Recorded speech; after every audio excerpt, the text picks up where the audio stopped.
Audio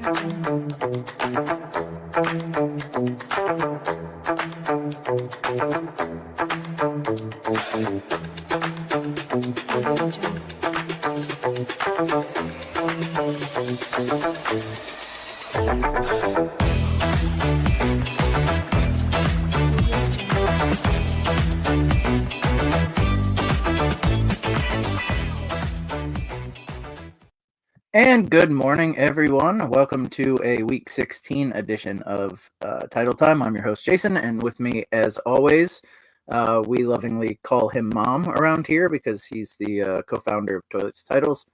I'm going to say the jolliest old St. Nicholas, Justin himself. How's it going, Justin? Ho, ho, ho. It's going well. We have most of our school stuff is all wrapped up for the semester. So kids have had their Christmas programs and final tests and everything have all been submitted. So it's pretty good for me right now. I get a little bit of a reprieve, a couple of days of sleep here, and then I'll start working on submitting grades and everything Monday. But at least no kids for a couple of weeks, so happy about that. Very, very cool. Yeah, I was supposed to work on Christmas Eve, but the powers that be decided that the site would be off. So it's a very rare holiday that I'll actually have off, and then I have 222 hours of vacation at the moment. So I'm taking Christmas Eve through the 5th off. So I have a nice long stretch of time away. I'm looking forward to that. Probably more than gifts, more than anything, I get some time off. We're going on a trip with my family. So kind of just looking forward to some downtime. I desperately need it. So very, very cool on that front. While we were still setting everything up here, if you guys are watching and you hear static right now as somebody's talking, can you please type in there if it's me or Jason? Because I feel like I'm getting some feedback or static, and it might just be my AirPods or something. And I don't hear it, so it could very well be me, because usually that's the case, that the person that's making the problem. I'm not hearing it, though. Okay. Well, if they don't hear it, it's fine. I can get through it.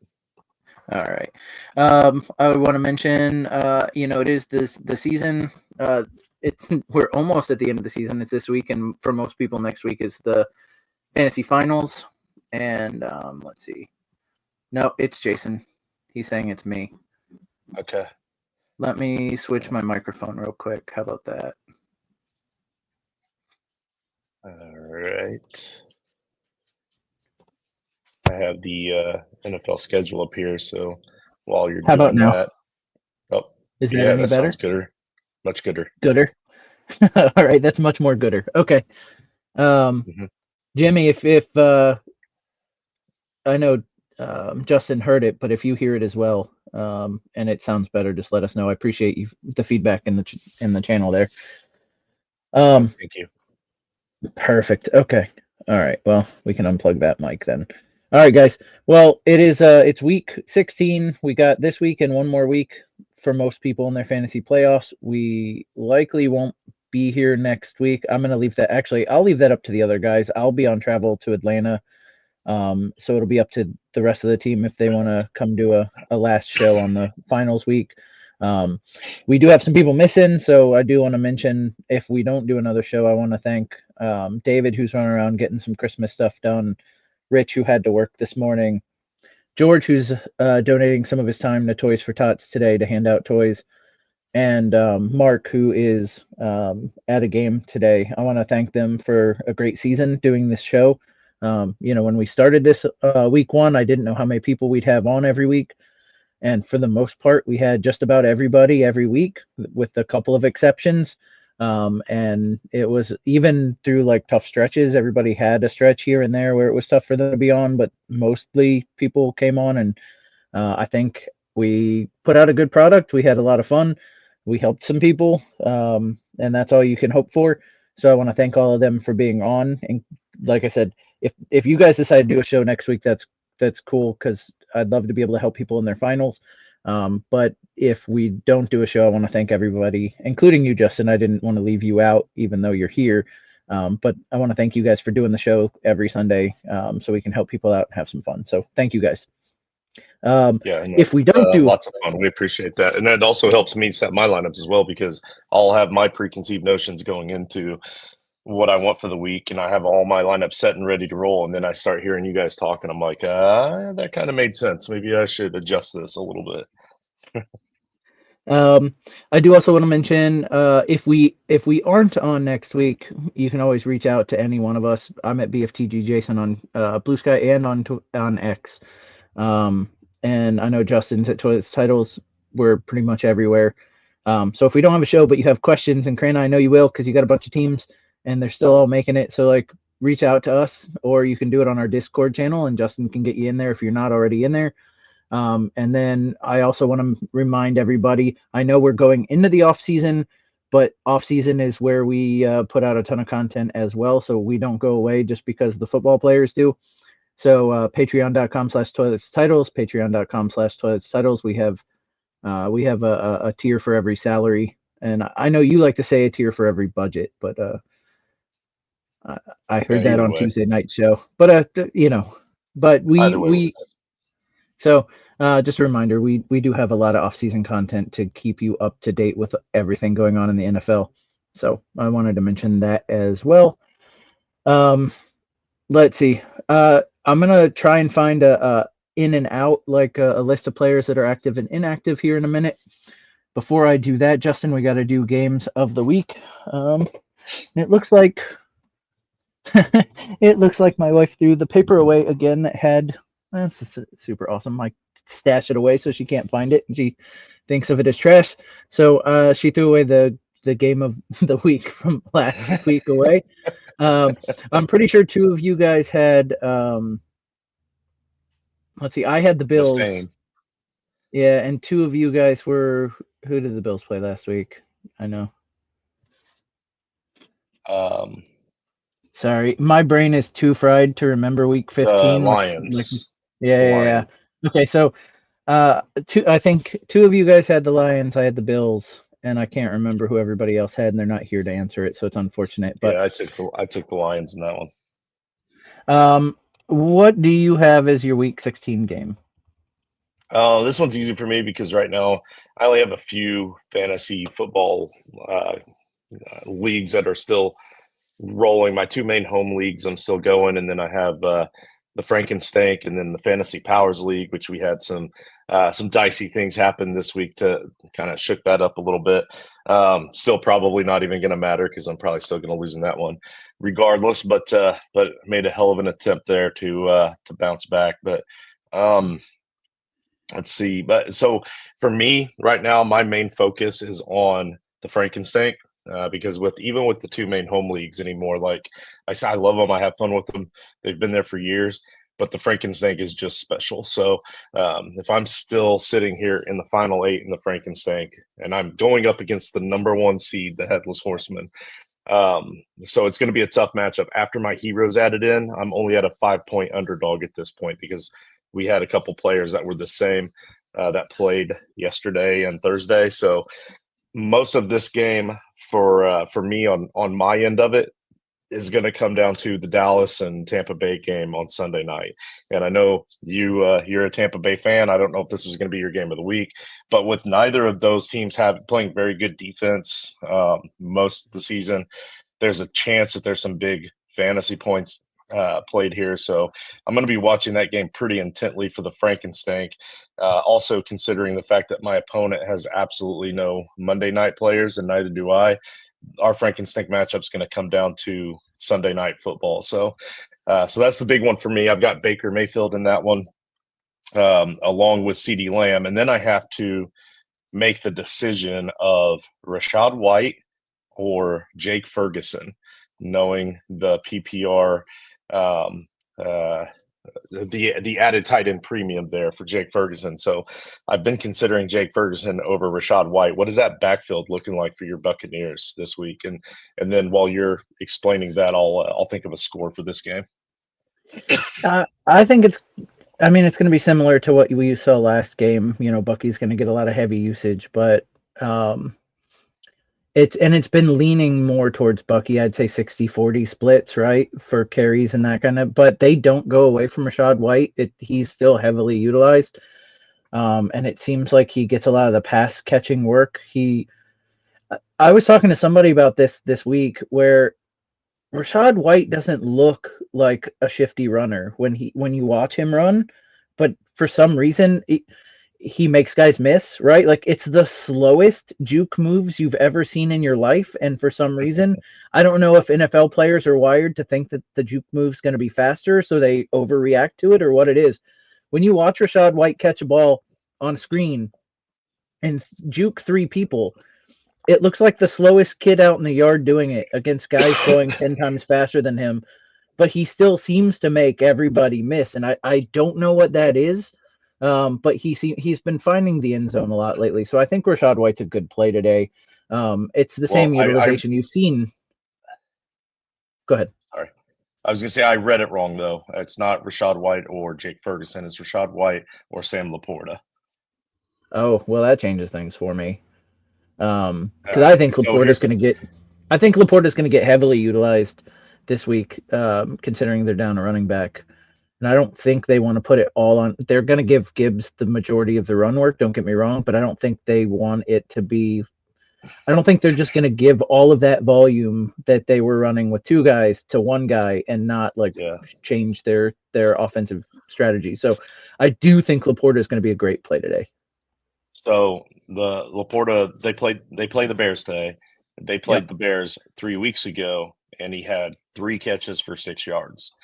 Now, granted, 2 of those catches were for touchdowns, but 3 catches for 6 yards against the Bears. And now, statistically, they're the 5th worst team in the league against tight ends in this particular scoring format in Frank because of the tight end premium. So if it gets a couple of first downs, that could be big points. So I don't know. I kind of like the thought of going with Laporta there, but that's the 1 o'clock game, so I'd have to make that choice to bench Rachaad White early. So I don't know. Yeah, it's a tough one because, like I said, that Rachaad White's been finding the end zone, and he's broken off a couple of decent runs, but yeah, it's tough because it is Bucky's backfield, but it's 60-40, right? So I don't know. I think I roll. You're an underdog, right? 5-point underdog. And you get tight end premium, obviously. Yep. I think I roll with Laporta here for sure with the tight end premium. That just makes it easier for me. I also think Laporta has been more important in the offense the last couple of games, and they've been utilizing him more. And like I said, with Montgomery out, I kind of feel like that's going to be a thing that pushes him over the top. I think they're going to have to pass it more because they're not going to want to give Gibbs all of Montgomery's workload. Well, if you listen to Tuesday night, I actually said the same thing. I feel like having Montgomery out, you're going to see a little bit more of the short yardage dump off passes to help make up for some of the loss of the short yardage rushing game. So just chunks of plays is what you're looking for in that running attack. You can easily get that in screens and slants as well. So so I totally agree with you because, like I said it on Tuesday night as well. I just kind of open to hear your opinion here, and I like it because as a Bucks fan there as well, you kind of have an insight on what's going on there. So I appreciate it. Yeah. All right. And so it's 27-26 is the score. And who wins? Tampa Bay. Okay. So looking at it, I mean, I could pick the games that matter the most to me. The LA game, I've got a lot of Kyron Williams still for the playoffs. I've got Bucky. I could pick the Bucks game. Those games matter to me. I'm trying to see if there's one game that means a lot to me from like an actual NFL standpoint is the Eagles Commanders game. Next week the Commanders are playing the Falcons. Tampa's leading the South. You never know when they're going to falter. So as a Tampa fan, I need the Eagles to beat the Commanders because we have the tiebreaker with the Commanders, and right now they have a wild card spot. So if they falter, and then next week either they or Atlanta are going to falter, which helps the Bucks. So like if the Commanders lose this game, it makes the odds of the Buccaneers actually making the playoffs go up dramatically. So I'm going to take that game. I'm going to take the Eagles because it's what I need to have happen, and I'm not sure if it's actually going to happen. But that's what I'm taking. And if I have to pick a score, like I'll probably pick a blowout in this game, but that's probably I would technically probably pick a blowout, but it's divisional, so I'm going to say 31-27, and I'm going to say the Eagles. And, a lot of that's hoping Saquon's, I know he's been practicing, so shouldn't be a problem. I'm trying to find a list of players that have been ruled out already. But also, Yeah, did you see the Tank Dell injury? oh, I did. Yeah, that's. I only saw the replays. I was at a family dinner yesterday. I haven't had a chance to go back and watch the game yet, but no, I definitely saw the highlights. The whole not for the squeamish warning pops up, and then it's like, yeah, okay, click there. But so my son showed me that while we were at the dinner. Pretty wild stuff. And I mean, so we had the privilege of interviewing Tank Dell at the Senior Bowl a couple of years ago for Toyless Titles, and just a super bright kid, super awesome player. I mean, I call him a kid. It's because I'm 174 years old, but you get what I'm saying. Like we're definitely fans of Tank Dell over here at Toyless Titles, so we hope the best for him. And luckily, it looks more like.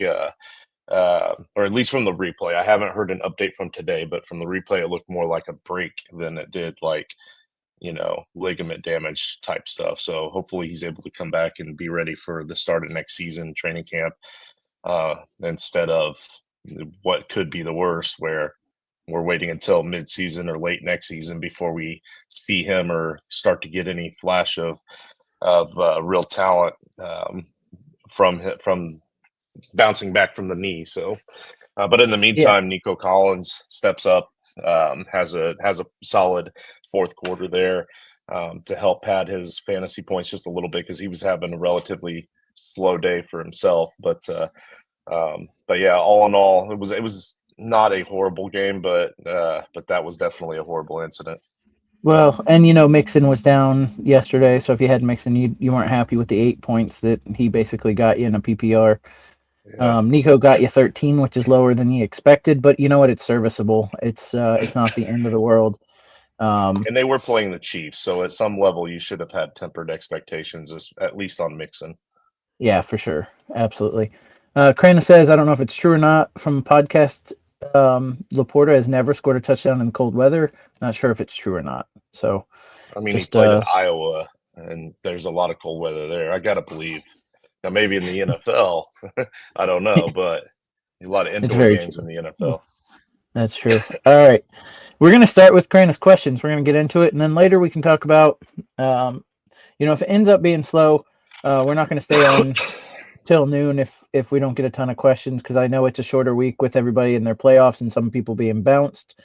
But what we can do is we'll talk about Christmas traditions. If you have a favorite Christmas tradition, put it down below. We'll read it off. We can talk about it.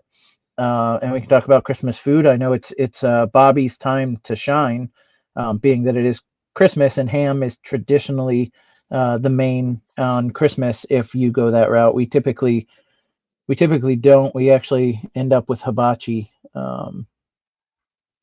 and Nice. so that's what we do for dinner with my in-laws. We go to a hibachi place every year. So, but Corinne says semifinal boys.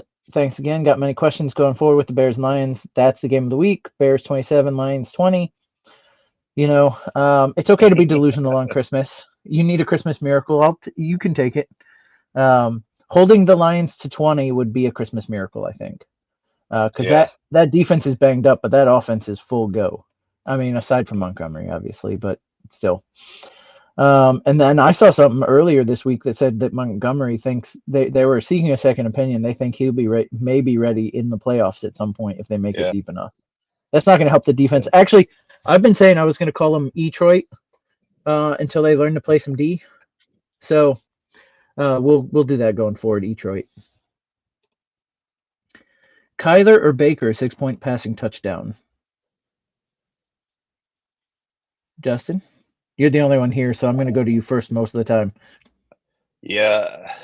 So, yeah, that's just, true. I'm gonna just, have to just. get really fast at looking these up, aren't I? I can talk first if you need me to, but Um, hold on. I just, especially for the first ones at the beginning, but no, I'm gonna go with Kyler here. He has a really great matchup. The Panthers are the worst in the league against quarterbacks. Not only that, but they're the worst in the league against quarterbacks in nearly every single stat across the board. Like there's very little they do against quarterbacks that is successful.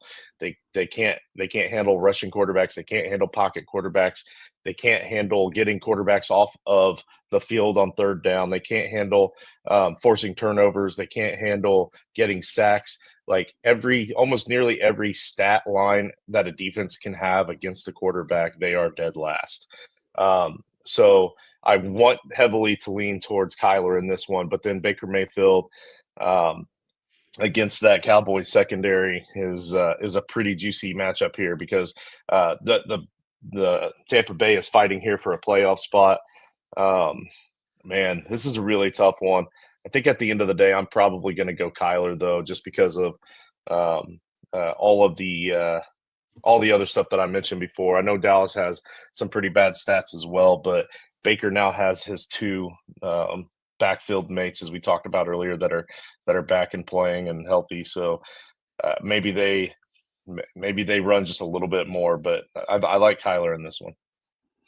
what's tough is so what's going to be tough today is when we disagree. It's there's Like nobody now. here to split it. Yeah, I I am. The trouble is I can see both arguments, right? So Kyler is playing against the absolute worst defense in the NFL, and could have a huge game, but he's also been very up and down against good and bad defenses. It doesn't matter what type of game you think he should have. He plays bad against. He's played good against good defenses and bad against good defenses and bad against bad defenses and bad against good defenses. It doesn't matter. And a lot of their wins have come on the back of James Conner. So you could see something like that happening because the Panthers are also very bad against the run. They're just bad. They're just bad on defense. So there's the Cowboys are also very bad against the run, but they're bad against the pass, and they put Stephon Diggs on IR this week. So there's Diggs is not around to blanket Mike Evans. Jalen McMillan has been coming on. Baker Mayfield coming off being the NFC South offensive player of the week or whatever with 4 touchdowns last week. I would probably lean Baker for this game. The only thing that I am going to end up just saying Kyler, so we have some agreement, because the one thing I can say is that the Buccaneers are typically very bad on primetime games. They're 0-3 this year. I think they were 0-2 last year. They don't win on primetime. That doesn't mean they don't have offense. Even in the Baltimore game, they threw up 400 plus yards of offense. But I can see it starting to go bad and then just like staying that way against a Dallas team. So I'm gonna say Kyler. I just it's hard for me to say not Baker because even in his bad games he's throwing 2 touchdowns. So like you have a solid floor with him. But I'll go with Kyler against the Panthers here, just so we have an actual and it's a very good problem to have because I think they're both going to have a very good day. So, Crane also wants to say Hurts this one. Oh yeah, sorry. There was a second part to that. Okay, And a third. Brian. Yeah, we need pick 2. And a fourth. Oh, sorry, we need Bucky or Dowdle. Yeah. Yeah. I, So on this I, one, I have Dowdle in several leagues still going, and in most of those leagues, he's like my RB 3 or 4, and I'm still finding ways to try to get him in my lineup. But I'm still not going to start him over Bucky. Like I said, I think that having both of those dual running backs back there, they're going to be they're going to be more apt to run the ball as much as they can today. So I think it's going to just add more opportunity to Bucky. So I'm going Bucky on this one. yeah, it's only fair if I call them Detroit that I call this team Alice, because their D has been atrocious all year, and they have it's not talked about that much, but they have a ton of injuries too. On top of like Overshone is out, Diggs is out. They've got a slew of people out, right? Um, so I'm gonna say Bucky here. Look, last week 18 points in a PPR. 2 weeks ago he got hurt, so didn't play that much. But the 2 weeks prior, 30 points in PPR. Since he's taken since he's taken the head running back role, he has literally he could be a league winner, really. So I do not bench Bucky. I know Dowdle's gotten 100 yards every week. He's starting to find the end zone. If you go back and look at Tampa over the last several weeks since they started their win streak, their defense actually has played much better. Even against, like, last week, it's not like the Chargers are a world beater on offense, but they proved this past Thursday that they can play against a good defense and score some points. And they just didn't against Tampa. Tampa shut them down in the second half completely. Before that, they've played some really bad offenses, so it's hard to say whether or not they've actually turned it around. But against the running backs, they've done much better, especially over the last month. So I think I would say Bucky here, with the return of the Buccaneers starting to shut down running backs. So that's where I would go. Pick 2 in PPR. Brian Thomas Jr. Oh, sorry. Oh, sorry. No, go ahead. Yeah, I got to let you finish the question. Okay. Yeah, I did. Okay. Pick 2 PPR. BTJ, Neighbors, JSN. Yeah, I'm benching Brian Thomas Jr. on this one. Neighbors just has an amazing matchup. JSN's been playing great football, and then Brian Thomas Jr. going up against the Raiders. It is a little bit tougher matchup against wide receivers. They tend to let up a little bit more in the run. So I look for Tank Bigsby and ETN to get something going on the ground. Mac Jones does like to target both his tight ends and Brian Thomas Jr. But in this one, I'm gonna go with benching Brian Thomas Jr. So if we are gonna have to, Cranny, you're gonna have to make your own decision on this one because I'm sitting Neighbors. You can't sit JSN. I think he's the lock in there for me. Drew Lock is back behind center for the Giants. That doesn't give me the warm and fuzzies, and I know Mac Jones is playing for the Jaguars. But actually, that's been very good for Brian Thomas Jr. because not only have their tight ends been hurt, right? Evan Ingram is, I think, still injured. He's out. He's out for the season. Exactly right. So I'm not worried about their backup tight end taking away from Brian Thomas Jr., who got a crap ton of targets last week and every week since Mac Jones has taken over. It's kind of the situation where when you have a bad quarterback who can't go through his progressions, that's great for the number one wide receiver. And it's even better because they don't have anything else to throw to. And the end of that game last week even proved that because they went away from Brian Thomas Jr. in a crucial moment, and it was a pick because the wide receiver you're throwing it to is just not as good. So you're gonna have to make your decision there between Neighbors and BTJ, because Justin and I are split, but we are both in on JSN. So sorry we couldn't be more help, but hopefully the arguments we laid out help you make your decision. And then next question: Myers or Neighbors? And this one is Myers for me. I'll go first on this one. Okay. We'll probably split it again because I know you like Neighbors a lot.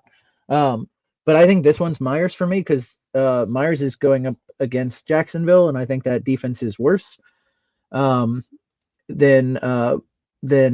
what the Falcons, which is who Neighbors is going up against.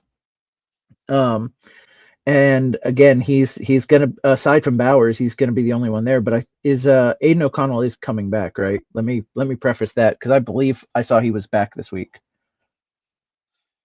I don't know that it matters. I'm looking it up right now, but yeah, he's expected to start. Go ahead. Yeah, no, I mean, if it was Desmond Ridder, I would not go Jacoby Myers here, but Aiden O'Connell. Here's the thing: I'm not passionate enough about either of these players to be able to try to go against you. I think that I really like both of them because you said that you assumed I was going Neighbors because of how much I like him this week, but I really like Myers this week as well. I mean, the matchup is still just as good. I mean, they're still going to be throwing the rock. They have nothing else to play for at this point, so they're going to have some fun out there on the field. So.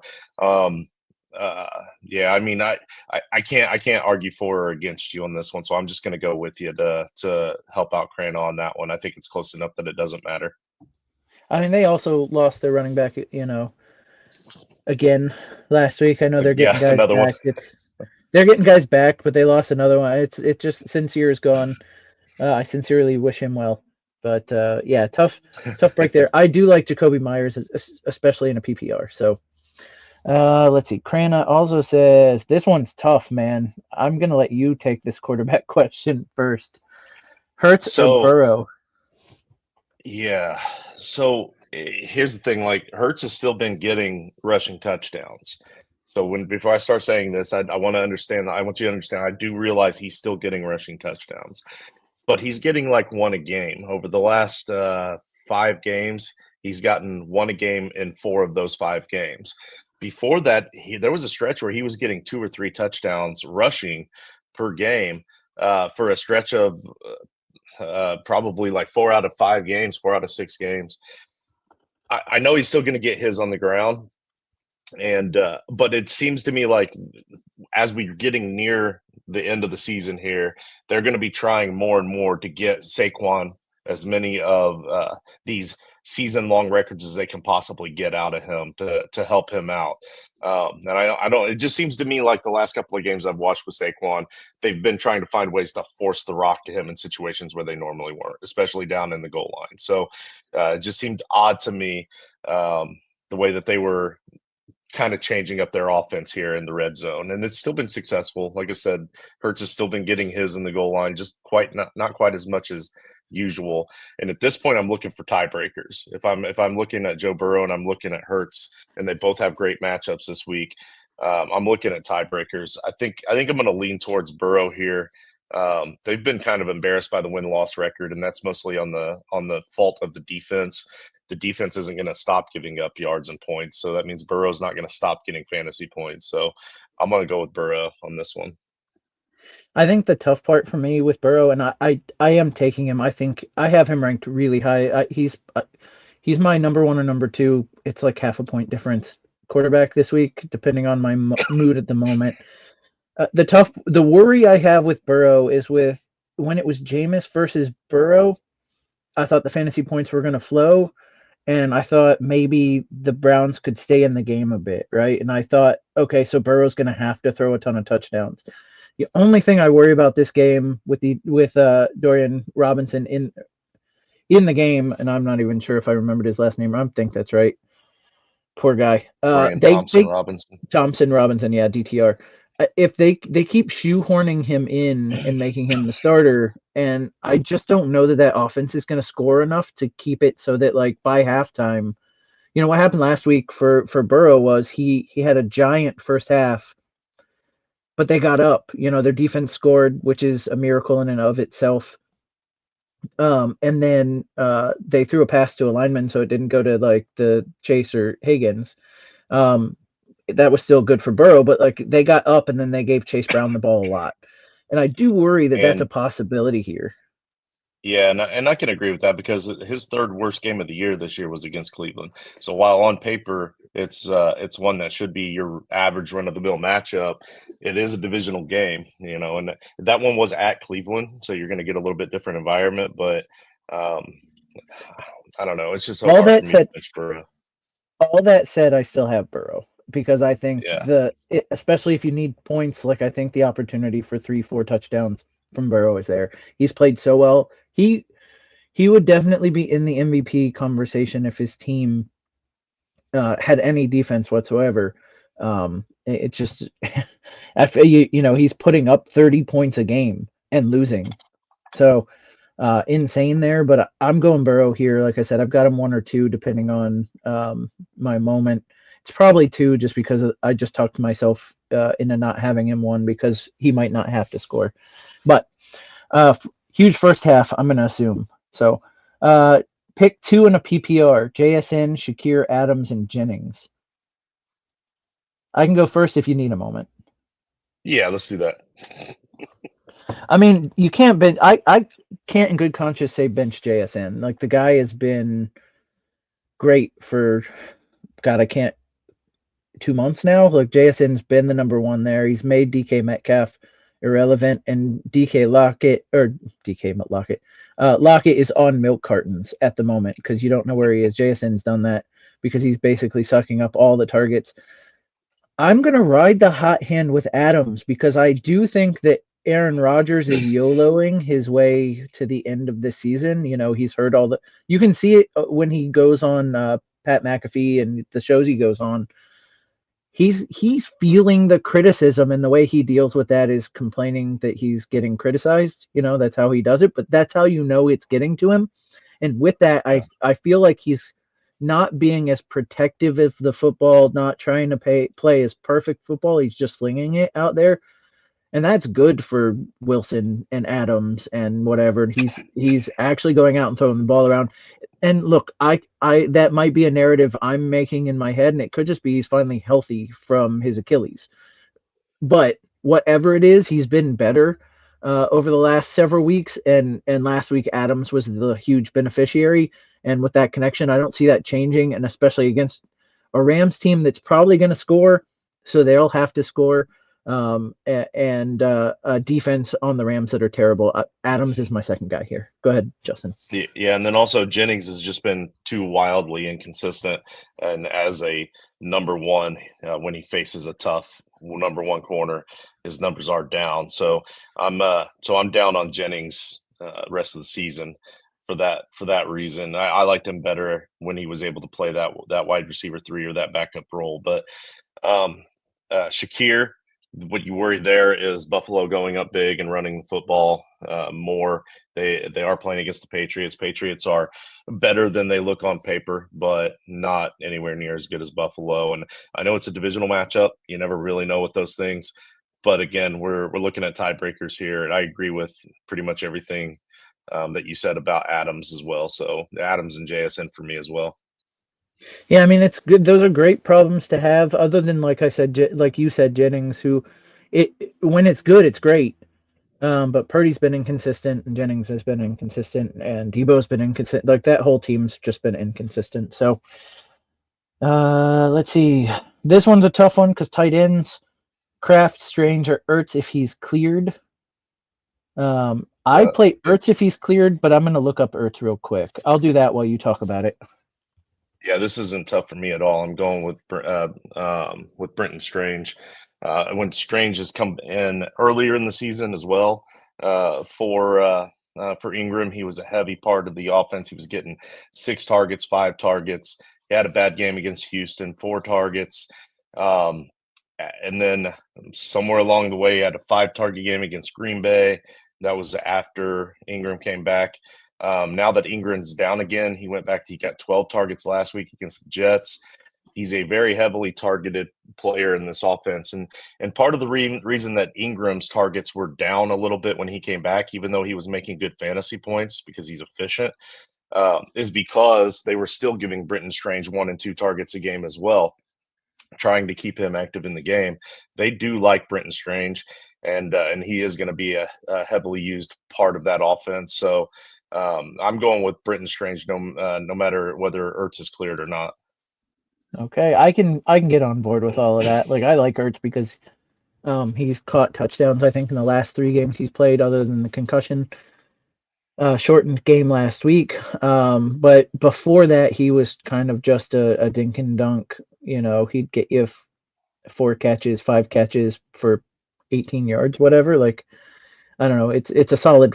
Ertz is a solid floor play, but you can get some ceiling with Strange. So I'll go there with you as well. Pick 2, Breece, Walker, Pollard, B-Rob Jr. I'm going to mention that it looks like Charbonnet is going to play because they named him a captain for this game. So I could lean Walker this week if Charbonnet was out, but I'm going to eliminate Walker. It's also a tough matchup against Minnesota. Their run defense is pretty tight. Yeah, so I am going to eliminate Walker, and then for me, I'm going to eliminate B-Rob too, just because of the matchup against the Eagles. That's a tough matchup as well. Pollard scares me a little bit because of his injury, but he is expected to play. He's had a good season, so and then Breece against the Rams, I think makes sense, even though he's had a down season. Those 2 are the ones I would go with here. You agree? Yeah, I agree. And then if for whatever reason Pollard does take a setback, he's listed as questionable, but he's likely to play. If he does take get a setback, then you can put B-Rob in there. Yeah, last Well, I don't second. know If what time their games are, but yeah, Robinson's also 1 o'clock. So yeah, you could do that. Yeah, once we get the reports here, pay attention. And if Pollard is out, now I'm going to ask you a question about for me real quick. So right Yep. now I have Kendre Miller in Monday night, and it looks like they did us a favor and said Kamara's not going to play Monday night. So I already Yeah. know he's the Thank guy. you. Yeah, Thank you, thank God, Saints. right? Because I was already looking at like my pivot options in case Alvin Kamara decided to like play, and it Right. wasn't pretty, right? It's Valdez Scantling with Ritter throwing him the ball, or Dontavian Wicks with who's like the fifth wide receiver of or fourth, I don't know. It's in a wide Or, receiver group that you can never judge whether or not anybody's going to actually get a catch or not. So those were my or pivot Taysom options. Hill as the only guy ever that could actually score a touchdown while on IR. Yeah. Um, and so he's probably still on a team, I gotta say. But anyway, so those were going to be my pivot options. But I feel more comfortable now playing him, even though it's against a Green Bay defense that's been playing better. I have Tajay Spears that I could play. I should have probably played Mark Andrews. I could have played him in my flex, and he got 14 points and would have been okay. Now it basically comes down to Spears, who's sharing with Pollard but had a great game last week, or Kendre Miller. And I've got Kendre Miller in, and I think I'm staying there. But if Pollard were to announce here at the end that he's out, would you pivot to Spears? Mm. Yeah, if Pollard is definitely out, um, yeah, I think I'm gonna go with Spears. He's explosive. He's super fast. Indianapolis can't stop anybody when it comes to the run defense. So, um, and I've seen too many big chunk plays from a receiving back in that offense. So, against the Colts, I'm saying like I've seen the Colts give away too many chunk plays in the passing game. Those little bubble screens would be 3rd and 11, and they end up giving up 22 yards. Um, but uh, but yeah, if Pollard's out, I think I'm almost absolutely definitely going with Spears there. Okay, well But I'll if keep. not, if Pollard stays in there, I'm keeping Miller in there because I like Miller this week as well. I'm starting him in my main home league as well in my flex. I am favored to win this game, move on to the finals. So, and I got more than I needed out of Herbert, more than I expected out of Herbert, especially with the first half playing out the way it did. And I got what I needed out of Nico, and they didn't get what they needed out of Mixon. So I've got like my odds of winning have gone up. So I think Kendre Miller is probably the safe bet there. So I'm excited to do that. Sorry, just checking. I got some buzzing going on to see if it was any updates, and it is not. So all right. Crane has got another question here. Metcalf, MHJ, Jerome Ford, and Madison. Pick two. Okay. So for me, I think I'm going with Metcalf and Marvin Harrison Jr. I do like Ford being by himself and having that backfield pretty much solely to himself. Um, but just like you said earlier, I don't think that they can get a whole lot of offense going. Bengals should theoretically be able to focus heavily on stopping the run. And I think it's going to be difficult for them to get too much going against the Bengals, who should be outscoring them and keeping them one dimensional. Um, so I'm going to go with Marvin Harrison and Metcalf on this one, but Ford does make it a little tough. Yeah, I think I'm playing Metcalf because oh man. No. I mean I gotta pick two of these, so I'm gonna either have to pick Metcalf or MHJ. It's tough with MHJ because it's so touchdown dependent with him. It's not a volume play at all. So my answer is going to be this: if you are uh chose like if you're a underdog, I'm going to do Metcalf and MHJ for an upside.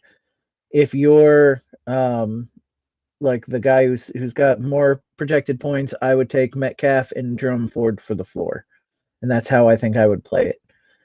I can agree with that. MHJ is your upside shot. If he scores, he could score Yeah. twice. But if you need a floor and just need to like keep your projected winning like margin, I would play MHJ, or I mean Jerome Ford there. I So like it. pick one. Njoku if he plays, Strange or Hunter Henry. I know you made a Strange. huge case for Yeah. Strange, so I'd assume you're Strange. going there Yeah. as well. Yep. Yeah, look, Njoku could be the best friend of DTR because quarterbacks who don't get a lot of playing time, just not good quarterbacks, go to their tight end over the middle a lot. And Hunter Henry has been playing well, but I think Strange has the highest upside of the group, so I'd end up with Strange as well. Pick two in a PPR. Cup, Myers, Wilson, Jennings. Um, I'll go first, and I talked Myers up pretty large. I am not going to be scared of playing Cooper Cup after his 0 last week. I think that's kind of an aberration. I'm against the Jets defense. I think Cup is going to have a good game. I'm going to play Cup, and then we talked about Garrett Wilson, and how Rodgers has been playing. I think they're both top 12 wide receivers, Adams and Wilson. I'd have to go vet that, but I saw Yeah. that on some list. Uh, Garrett Wilson is currently the wide receiver 8. Adams is 15. So they're getting Okay, there.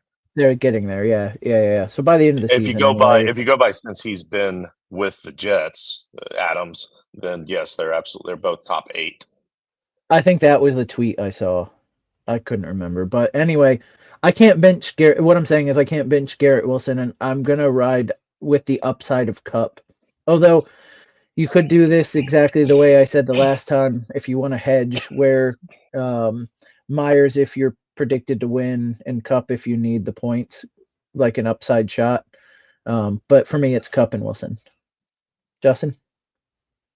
Um, yeah, I'm also gonna go Cup and Wilson there, but I hate benching Myers in this situation, but that's a game where they could potentially be able to run the ball even if they don't have very good running backs. So there's just a lot of questions there in that game. So with Myers, so I'm gonna go with Cup and Wilson also. All right, and then quarterback question: Daniels or Purdy? 6-point passing touchdown. Most this is a tough one. They both have really, really difficult matchups. Um, Purdy is on the road across the country against Miami. Um, they go. I think I'm leaning towards Jaden Daniels here. I know that sounds crazy. He's going against Philadelphia. Um, he at least gets to be at home. The last time he played Philadelphia, he only had 15.4 fantasy points. Just all those injuries have got to catch up with the 49ers, right? Like going against Miami, he's had some bad games.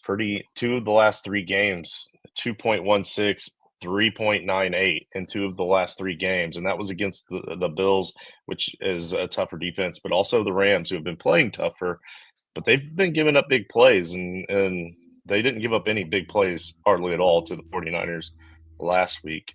I don't like the way that offense looks. I feel like maybe they're starting to give up a little bit. I don't. Yeah, I'm gonna bench Purdy. I'm gonna go with Daniels. I was on board. I'm 100% on board with you. I have them relatively close in rankings. But I do have Daniels 2 spots ahead. I think the rushing upside for Daniels breaks that for me, and also, like you said, Purdy just. So if you got 15 from Daniels, you'd be disappointed. If you got 3 point whatever from Purdy, you'd be devastated. So, Right. and that is not a floor that we've seen out of Daniels. So I'm going with Daniels because even if it's 15, it's not a shot at 4. You know what I mean? So of the two, I would definitely be taking Daniels. And then finally need a defense. Colts, Dolphins, Bengals. I like the Colts in this one. For all their flaws, their defense is actually relatively solid and consistent. You wouldn't think it. They are 19th overall as a defensive unit, depending on the scoring format, but I'm averaging the three that I have that have team defenses. They're 19th currently, if you average those three, but they score either double digits or pretty close to double digits nearly most every week, depending on the scoring format as well. They have a way of creating turnovers. They can't do anything with them once they get them, but they do create them. They get a decent amount of sacks. Like they're average run of the mill across the board, and now they're going to be playing against who knows what quarterback, whether it be Will Levis or what's his name, Mason. I don't think that matters so much. I think they have the ability to create turnovers against that team, especially. Who and the Titans give up more fantasy points than any other team to defenses. And like I said, the Colts are definitely ranked probably at least 8 or 10 spots higher than the other two options on the season that you have here, the Dolphins or the Bengals. And they also have probably worse matchups. So definitely worse matchups if the Titans are the best matchup. So I think I'm going to go with the Colts here. I'm going to go, oh man, because I just remembered the Bengals were playing DTR. Yeah. But it's the Bengals defense. It really is. I mean, they scored last week. I'm going to go with you on the Colts.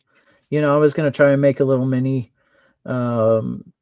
point for the Dolphins because we just talked about how bad Brock Purdy is. They're on their like 18th running back. It's, you know, so they can't really get much going. Deebo Samuel has looked average at best. And then, you know, Bengals are playing DTR, and that's probably why there's these three choices.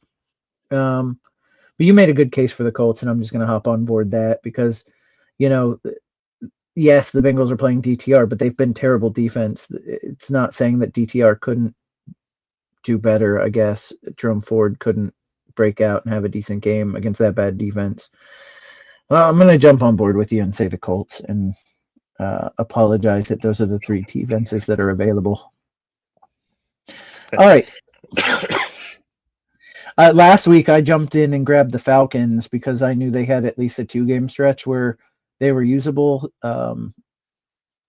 This week against the Giants, I think they'll be okay. So, McMillan or Tajay Spears? And because I have vested interest, I'm going to let you make the case first. Okay, so I think for me, I think that we're fortunate here that the Titans play the 1:00 game and the Bucks are later. They play the Sunday night game because just like earlier, if Pollard's out, I'm starting Spears here. Ty goes to the running back in that situation for me. And if Pollard does play, then I'm going to go with McMillan. Yeah, it's I'm on board with that for sure. I like that idea. I worry for our decision here that like they saw how good Spears was last week and he doesn't get, and with the injury he doesn't get a bigger role and then does end up having a good game even if Pollard does play. But McMillan has had a safe floor over the last couple of weeks. His receptions have gone up, his yardage has gone up, and he's had 3 touchdowns in the last 2 games. Touchdowns, it's not something you can rely on, right? Touchdowns from a wide receiver, and wide receivers are typically not consistent, but McMillan has become a very big part of this offense, and Cade Otton is out this week. They're turning to Payne Durham, so a guy who's only got a handful of catches in the NFL. It's the tight end. That's one less weapon to throw to. Do they rely more on running? Maybe, but that secondary is ripe for Jalen McMillan to have a good game. I think he does. So I'm going Jalen McMillan. All right. So we had this question earlier, but we had Strange in there to keep us from picking from these two. If both are cleared to play, Ertz or Njoku? I think I'm going to go Ertz, and that's really only because of Dorian Thompson-Robinson. Usually the bad quarterbacks tend to throw more to their tight ends, but we haven't seen enough of him this season with this offense to know where he's going to go when he panics. So I'm going to roll with Ertz if they're both active. If neither, you know what? Honestly, if they're both active, just shoot me a DM and tell me what's on your free agent list. Yeah, that's or if you're watching right now, shoot it down at the bottom and we'll get to it. Yeah. Because I have both of these guys ranked pretty low this week. I mean, it would probably, again, Ertz is a safe floor. I'm looking for somebody who's not going to kill me this week in that position if I don't have a good tight end. And last I looked, it did look like he was active, or was the coach was saying he was expecting him to suit up. If I don't have a guy that I think can hit a home run, I'm looking for a guy who won't go out and catch one ball for 2 yards or one ball for 8 yards or whatever and totally kill me at that position. So then, if there's nothing better, then Ertz is the guy I'm leaning. And not only that, but at this point, at this stage, if you're starting a tight end that's lower on the list like this, then you want to start the one that's more likely to score a touchdown, especially if you're fighting for the playoffs. That Washington offense is more likely to move the ball, even against Philadelphia, than a Dorian Thompson-led offense is to move the ball against anybody. So we're going to go with Ertz. All right. Better play, Jordan Love or Sam Darnold? I have to look to see where I have. I'm going to go with Darnold in this one. I think that one could end up being a shootout there in Seattle. So obviously, you know what? Let me check the weather report on that one. I'm also quickly looking at the over-unders too. So Minnesota, Seattle game's 45.5. And then New Orleans is 45. So no real help there. It's a half-point difference. It's not that's the opening. It's now it's down to 42. 90% chance of rain. I'd say that's pretty high odds. For which game, I'm sorry? Rain in Seattle. Okay.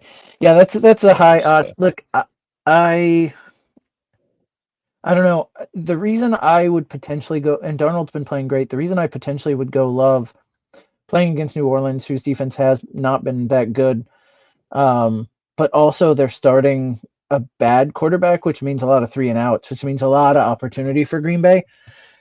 Yeah. I'm going to end up saying Darnold, I think, because the Green Bay Packers have gone so run heavy that it takes away a lot of opportunities. Love will get them down to like the 5, and then they'll just 3 times hand it off and end up scoring, right? So I'm going to go Darnold because I think they throw a lot more, and he's had a bunch of touchdowns. So I'm going to go with Darnold.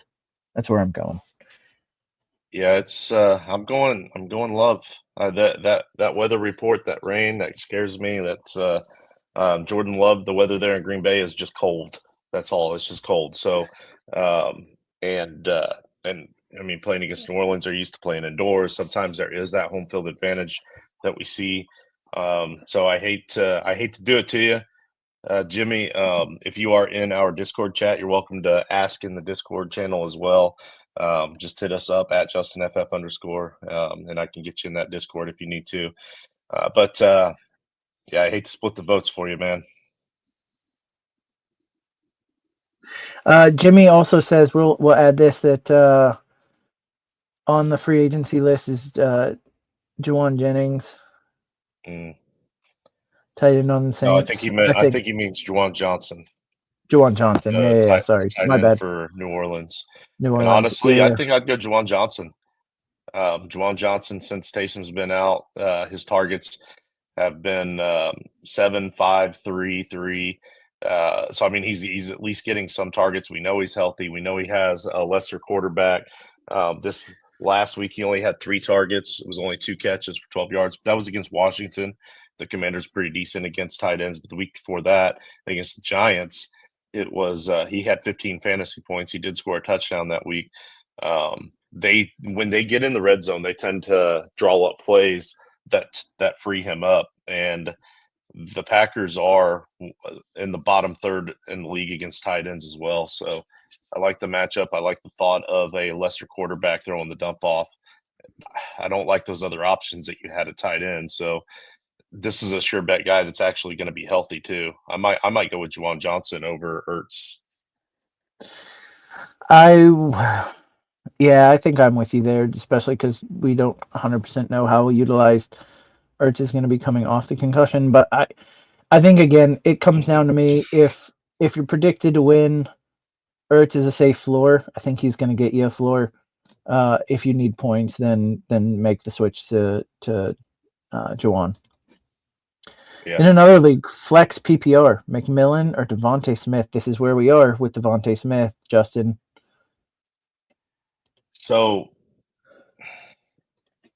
yeah, and the only reason we're here is because of the inconsistencies, right? Like against Dallas, he scored 3.4. That should have been a huge game. Against Washington, 6.9. Yeah, it should have been double digits at least. Against the Giants, 1 catch for -2 yards. But then most of his other games are, mid-teens, 20s.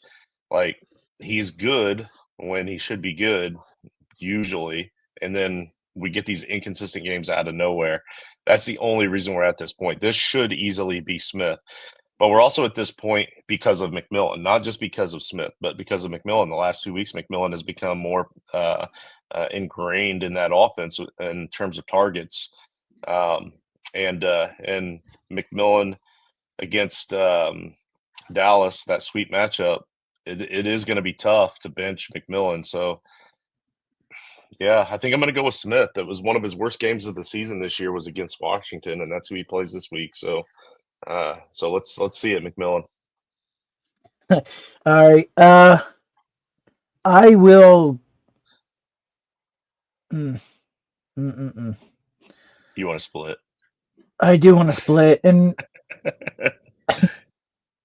I don't know. I think McMillan has done much better than he has previously. I was trying to look to who are the see. other options there for Washington, or I mean for Tampa Bay? You mean what, like receiving options? After Mike Evans and McMillan. Sterling Shepard is there. They pass a lot to the running backs. Trey Palmer supposedly is healthy again. For Scott, not Scott Miller. It's something Miller. Yeah, there's not a lot, right?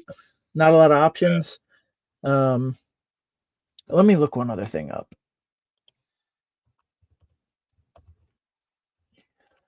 I mean, I guess we can kind of mostly say the same thing for Devonta Smith too. After AJ Brown, you've got Smith, and then there's not much there, especially with Goddard going down.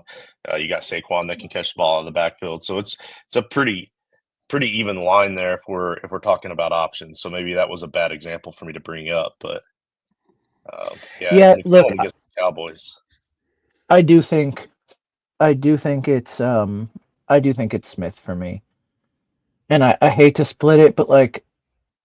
I can't. I mean, I don't hate the pick either. This is a good close one. This is a good question, Jimmy. But I go Smith here. It's yes, he can goose you for sure, but he's the guy with the huge up. Well, I guess that could be the theme of our Christmas show. If you're picked ahead, then McMillan is a great answer. But if you're behind and you need to catch points, I think Smith is the guy who could get. McMillan hasn't hit 100 yards on the season, right? Like he hasn't. 75 was his highest. That was last week. He's getting better, but he doesn't have a 100-yard game. Smith is a guy who definitely could have a 100-yard game. He could have multiple touchdowns. Like there's a world in which Smith blows up for you. So I think that's the route I would go. I'm hedging this week a lot, but I think if you're predicted to win, McMillan I think is safe. He's not going to get you 2 or 3, I don't think. Not after the way he's played in the last couple of weeks, but Devontae Smith could actually blow up for you. So I probably lean Smith here, especially if you're picked behind. All right, a lot of hedging this week, but I'm not hedging. I'm taking McMillan in both situations. There you go. Happy Sunday, yeah, all. Bobby Ham, have a happy Merry Christmas, and thank you for watching all year long. Spears, Kendra Miller, or Stevenson lost Montgomery and Chubb last week. That's brutal. Montgomery more than Chubb, right? Because Chubb has been inconsistent, not great. But Montgomery's been an anchor. You played half the season without him anyway. Yeah. I'll go first. I'm going to go ahead and lean Kendra Miller here. We've talked about Miller versus Spears. And we preface this like we've said the last couple of times. If Pollard doesn't play, then Spears is the answer here. You'll know pretty early. We already know that Alvin Kamara is not playing, so I'm going to go with Kendre Miller. Stevenson has been too inconsistent all year for me. Yeah, Stevenson has been too inconsistent all year. I still want to go with him though. He's one of those guys that's so difficult for me to quit. And especially in this matchup, like Buffalo, their secondary is so good, and I mean Drake May has played pretty solid football so far this season for what we expected coming into the season. So I just with the question marks of is it Pollard? Is Pollard going to play? Is he not? If he does play, how much does he play? With the questions of Kendre Miller being the backup, like in a bad offense with a bad quarterback, I think I'm going to go with Stevenson. Again, I hate to split it, Jimmy. We're not really too much help for you today. You can blame the guys that weren't able to show up today. But definitely ask, join the Discord if you're not in it, and then ask there. We'll get other guys to answer the question for you. Or if you just made your decision based off the conversation you just heard, hopefully that helps a little. Yeah. So. See, Chad Roan says bench one: Tyreek Hill, Juwan Jennings, Rico Dowdle, or Patrick Taylor. I'm going to bench Jennings. Inconsistency there. So to me, I mean, Tyreek Hill's been inconsistent as well. Obviously, man, he has the ability to explode in a week, so it's hard to bench him. I don't know. Patrick Taylor is going to be the starter, and he's like the only healthy running back left there. So I feel like that's a deadlock start. Anytime you can get a starting running back for the 49ers, they're going to put up double digits. Yeah, it's just weird. You got to figure at some point one of these running backs isn't going to be good enough to do okay in that offense. But we haven't seen it. It's not like Garendo is anything special, and he looked good when he was out there. So I'm with you. I think I'm benching Jennings because they just. What else do you do there? He's been so inconsistent, and Patrick Taylor, a running back for the 49ers, like you said. Yeah, I'm with you. I'm sitting Jennings. Chad Roan, same league, Cooper Rush or Jared Goff. This has to be Goff. Like, look. Yeah. Rush has played well. He's playing against a very bad secondary with Tampa. I get all of that, but man, Jared Goff has played. I mean, he's been incredible, and you can't just sit him at this point. I know the Bears' defense is better than the Bucs' defense, but Jared Goff and that offense are just that much better than Dallas in their offense. So Jared Goff. Yeah, the reason you're questioning this is because Chicago's pass defense is actually really solid. They in most leagues they rank first against quarterbacks, but they just played them 3 weeks ago, and Goff had 21 fantasy points. So he still had 221 passing yards. He still had 2 touchdowns. He didn't really get things going on the ground very much, but I mean, Jared Goff actually played pretty solid football. He didn't give it up. He didn't turn over the ball at all. Still got so in my mind, I think that's your floor. I think 20 fantasy points for Jared Goff today is your floor. I'm not sure you're going to get 20 points from Cooper Rush in any given week. As a matter of fact, I can even check it out real quick. Cooper Rush has exactly 2 games where he scored at least 20 fantasy points, and that was against Washington and Carolina, who we've said is the worst team in the league against quarterbacks. That was his best game of the year last year. He scored 25. I think 20 against Tampa Bay is probably about what you're likely going to get, but that's the floor for Goff. So I'm going to go with Goff.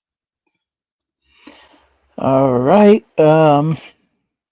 See, Jerry Bagsaw says, sorry, boys, it's been a minute. Good to see everyone. Hope you're doing well. What's up, Jerry? Merry Christmas, Jerry. Good to see you. Bobby Ham. Happy holidays, my man. Um, let's see. I need a running back and 2 flexes. So Pollard, Ford, Miller, London. I am taking Pollard if he is starting today. Are you on board for running back? And Miller if he's not. And Miller if he's not. That's correct. But as running back So goes, that's where I'm going. yeah. And then this one's interesting because London seems like the slam dunk, but we don't know what we've got in Michael Penix Jr. Yeah, I don't know. I think this one's pretty easy for me. I think it's Kendre Miller, Ford, and London if Pollard doesn't play. If Pollard does play, then it's Pollard, Kendre Miller, and London. Because there's still a lot of questions with Ford in this matchup as well. Like we discussed earlier, and Jennings has all of the questions. So Jennings is going to score like 50 fantasy points since we're telling people to bench him, and we're not even really considering him. Since we're doubting him this week after picking him Yeah. most every week, yeah, I'm with you. Yeah. I do like your answer there. If Pollard doesn't play, Ford, Miller, London. If Pollard does play, Pollard, Miller, London.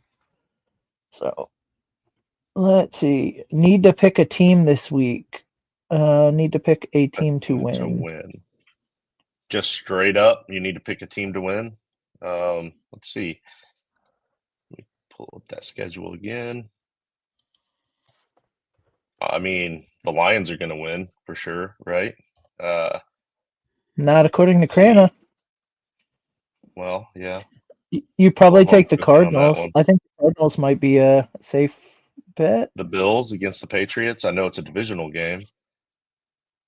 Yeah, I want to stay away from the division games for sure.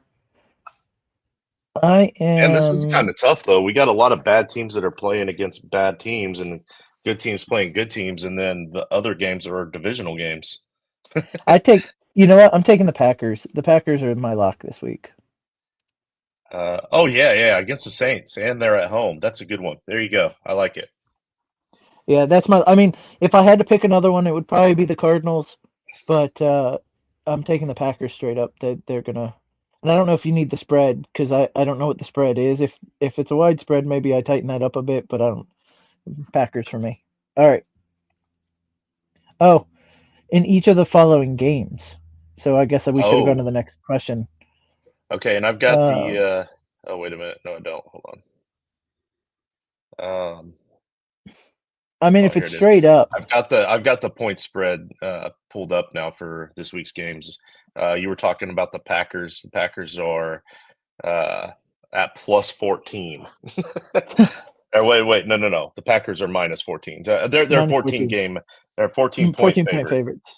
Yeah. This is not a betting podcast, by the way. We can just throw that out there. So that's why it sounds like if it sounds like I don't know what I'm talking about, it's because I don't know what I'm talking about. But if these are straight up, what are the options while I'm Jags Raiders? Okay, so the Jags are getting 2.5 points. Raiders are 2.5 point favorites. That one's at Las Vegas. I think if we're just picking straight up, if O'Connell's playing, I guess I'm going to go with the Raiders. I am with you there. Rams Jets, and that one's in New York because Mark's going there. And as of right now, it looks like Aiden O'Connell is set to play. Yeah. Okay, so Rams Jets. That is the Rams are 3-point favorites, and it's at New York. I don't know. I keep wanting to root for Rodgers in that offense and think that they're going to come out of this schneid, and it's starting to look like they're starting to play better football. But every time I trust them, it bites me. But man, I really want to see the Rams win for Mark since he's going to that game. But I think I'm going to take the Jets in this one. Yeah, I was going to say here's what I'm going to enjoy here. The Jets are going to go on a little mini run here at the end of the season. They're going to think everything's all right with Rodgers, and they're going to run it back next year just to be disappointed again because they're the Jets. So I am going to take the Jets to win this game. And then finally, Cards and Panthers. The And I Panthers have are the getting Cards. 5. The Panthers are getting 5 points in this one, and it's at Carolina. Man, Carolina's playing decent football now. I I mean, they think, just got blown out by the Cowboys. So I don't know. Like they were playing decent football and then had a setback last week. Cowboys beat them like 31-14 or something. That's the one yeah, I game I mean, do remember from last week. I it's gonna the happen. Cowboys are not good enough. The Cowboys are not good enough with Cooper Rush to be able to that they should be beating anybody by, multiple scores. I don't know. I'm going Cards here. Now, if you have to pick the spread and it's 5 points, maybe it's closer than that, but I don't know. I'm taking the Cards. Give me the Panthers. I think the All Panthers right. win this one. All right. We split on that one for you, unfortunately, but that's what we got. And then the Packers as a guaranteed if it's not too late to bet that one too. I'm not sure why you're asking if it's for a competition or if you're trying to bet games, but unfortunately, like you said, we're not a betting show. If you're trying to bet games, you should go find somebody else, but that's what I Yeah, believe is yeah, going to happen. yeah. That's the Um, toilets part for us. let's see. Frankenstank, Jennings, Dobbs, Amari Cooper, or Hunter Henry. Well, I mean, he's still in Frankenstank, and you're trying to win that, Justin. So you should tell him Jennings. Well, this is my son, and we're not playing against each other, and we're really kind of hoping that we can face each other either in the Final Four or in the championship round. We've been trying to put off facing each other as much as possible, so we don't have to put each other out. But I don't know. Dubs against the Saints. The Saints are really bad. 28th against wide receivers. We've already discussed the woes that the Saints have on offense right now. No Kamara, bad quarterback. No Taysom Hill. Like it's just that offense is stagnant at best. If they can't get anything going, then maybe the Packers go up big and run the ball. That could be an issue. Also, Peyton, you are a diehard Lions fan. I'm not sure why you have Packers on your team, but let's see, Amari Cooper maybe. Cooper, I know he played horrible last week, but and Yeah, I he's mean, very he's highly been. inconsistent, so maybe not. Yeah, I Ah, mean, this is not a great. These are not great options. You're picking yeah, from. I mean, this is obviously the end of his starting rotation, which is the reason why it's his last question.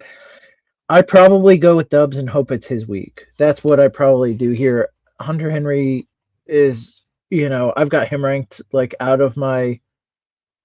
I've got Hunter Henry ranked out of my top 12 tight ends this week, and that's as a tight end. I think I've got him at 13. So for me, it's Dubs, and I'm hoping it's a Dubs week is what I'm doing because we're hoping it's Cooper, but he's been basically pretty terrible since he's gotten to Buffalo. He had like a touchdown a couple like the first week or whatever, but it was yeah. For me, it's between Dubs and Hunter Henry. Honestly, with the Frankenstein tight end premiums, yeah, um, yeah. That's the thing. you It is premium. I like I said, I think I just go Dubs and because like just a high upside against a bad defense. actually, we do have the advantage of me being able to look at their live scoring since we are in this league, and I can take a look at the other guy's team. The other guy has Josh Allen and Joe Burrow, so quarterback play Ooh. doesn't matter. As a matter of fact, so does Peyton. They both have Josh Allen and Joe Burrow. For those of you that don't know, this is a copy league, so we have 6 copies of the players in the playoffs. So there's that. But let's see. Hunter Henry wouldn't change much up there. So right now he has Juwan Jennings in there. I'm just not confident in that at all. I think, yeah, I can agree with you. I'm going to go with Romeo Dubs. It doesn't affect the matchup with the other team at all. They don't have any of the same players in their starting lineup either. So I can go with Dubs. I can get behind that. Plus, it's Monday Night Football. So you're going to have that opportunity to watch Monday Night Football to see if you win or not. The other guy does not have a Monday night. The other guy's going to be done after the 4 o'clock game. So you'll be able to have extra dogs in the fight to keep watching. So let's go with Dubs. There you go. Krana says Kyler was asked in an interview. I saw this. Kyler said, I'm not worried about cold weather," and then he asked what the temperature was going to be, and the interviewer said about 35, and Kyler said, "Shit." Nope, did not hear that, but he'll be all right. That was funny. Bobby says hibachi was our Christmas Eve tradition. We go on Christmas night to keep one of the side's family from having to do a whole big Christmas cook. So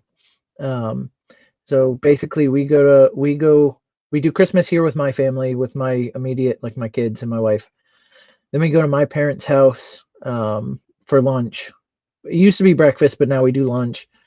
And then we run over to do hibachi. We go over to the in-laws' house and do presents, and then go over to hibachi on Christmas night. So that is my busy Christmas day.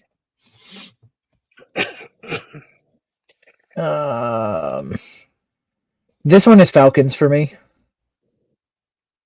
against I the can see why, Giants. but I'm still going with the Colts. Yeah. I mean, So the Colts are the better defense. The Falcons might have the better matchup, but they can also get exploited a little easier. I'll go with the Colts. I hate to split it again, Jimmy. It's like Jimmy's the one that we keep splitting on the most, but that's a good sign. You have tough decisions. If you have tough decisions and you're in this deep in the playoffs, it's because you have a good team. yeah, I mean, look, the Falcons against Drew Lock. Really, it doesn't matter what quarterback they roll out there this week. I would have really rather had Tommy DeVito if I'm playing the Falcons, but Drew Lock hasn't played very well either. So, and that offensive line is a dumpster fire at a time where the Falcons seem to have found a small amount of pass rush. So I'm heavily in on the Falcons. The over-under on both of those games is 42.5.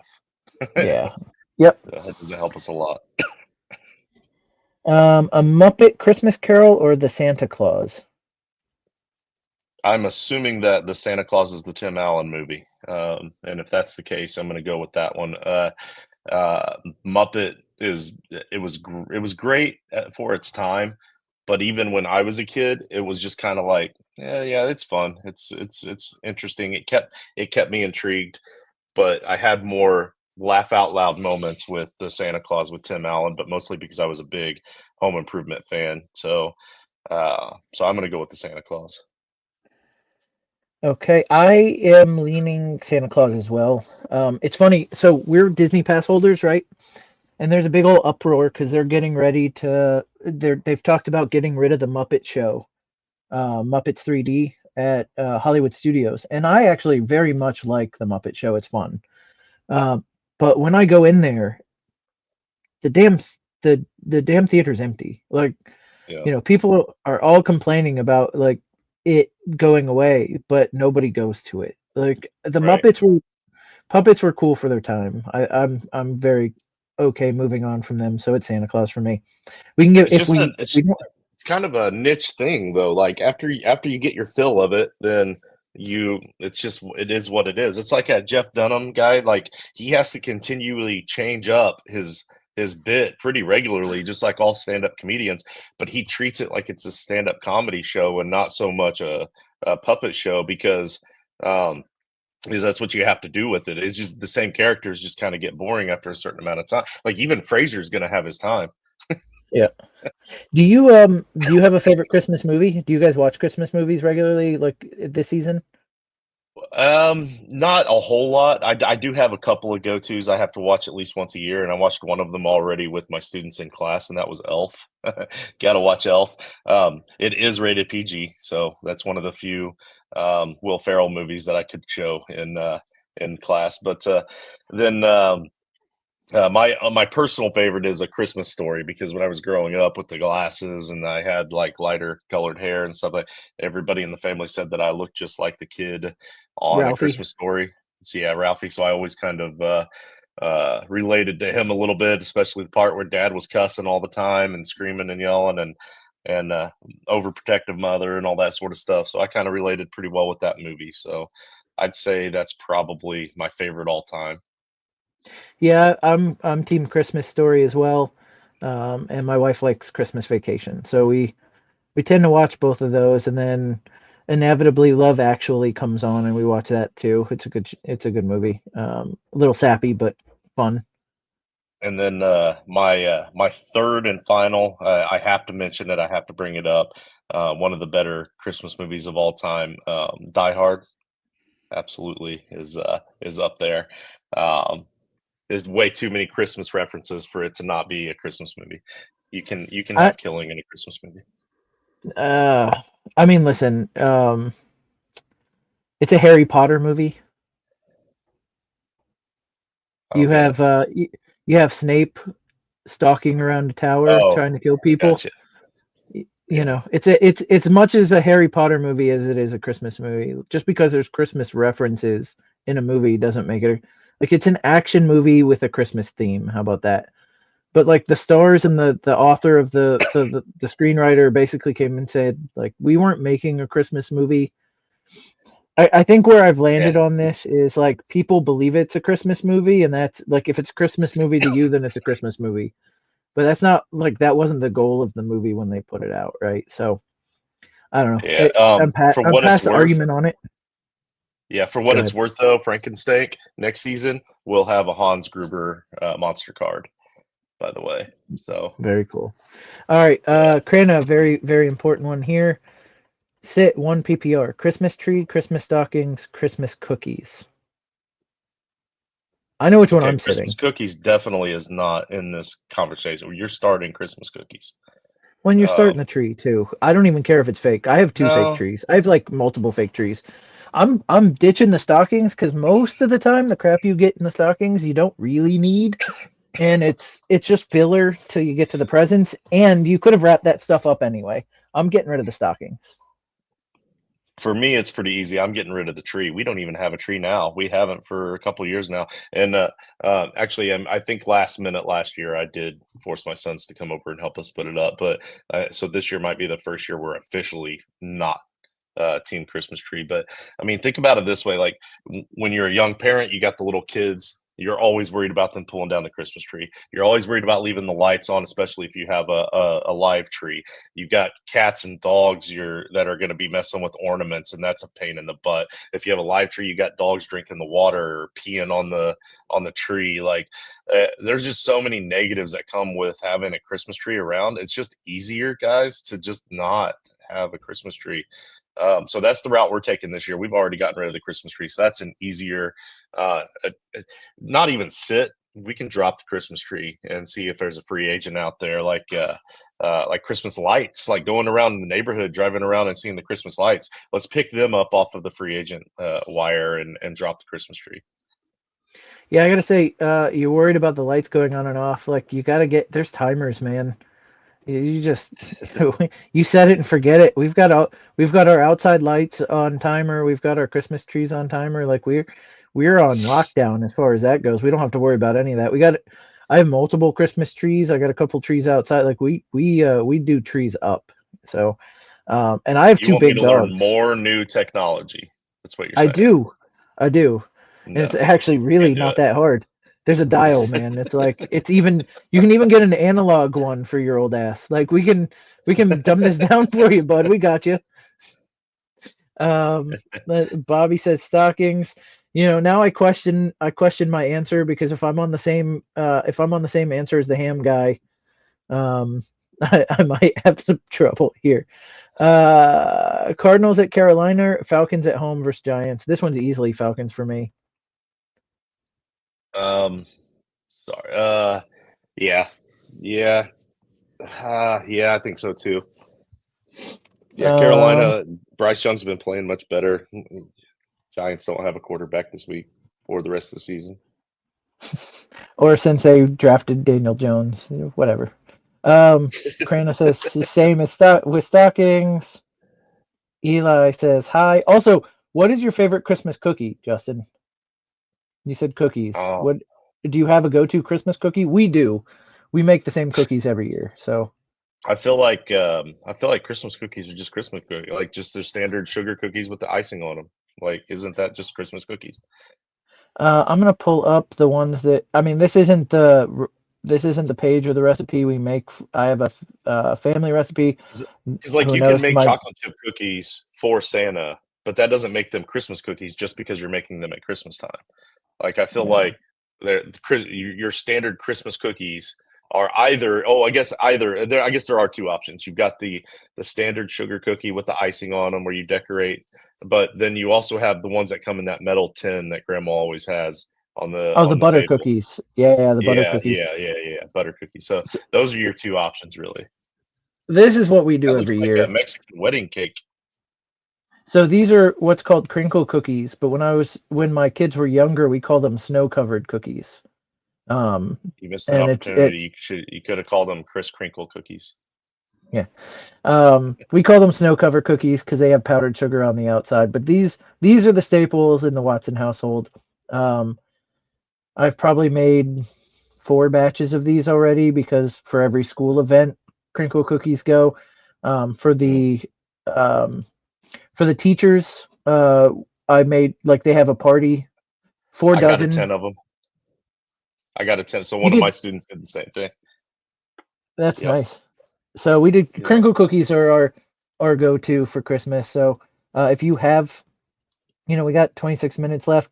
There's some questions here, so we'll get to them for sure.